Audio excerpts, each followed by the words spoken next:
Kelly, she says it's terrifying to think these teenagers might have been planning to target her son, and she says even if this was an empty threat, she's glad the deputies made 2 quick arrests.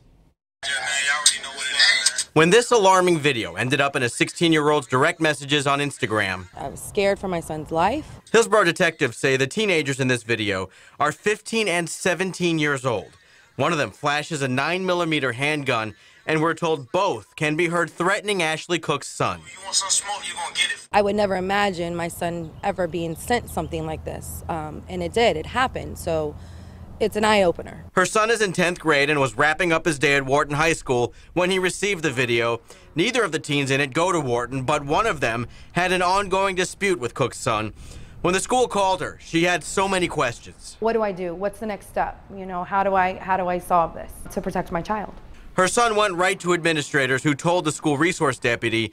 Hours later, the teenagers were facing felony charges. Danny Alvarez, a sheriff's office spokesperson, says this is another example of social media threats going too far. Another incident where someone is using social media to communicate a threat.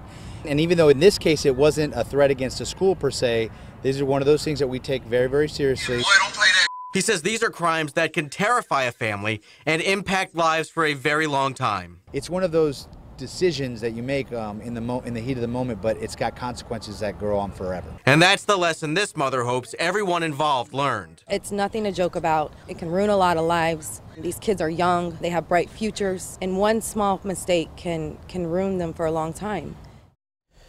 Yeah, adding to that point, investigators say neither one of these teenagers had a criminal record in Hillsborough County, but now they both have felony charges on their records, and that can make it difficult to do things like get a job, go to college, for example. Meanwhile, deputies did recover the gun. It's unclear who it was registered to. Kelly?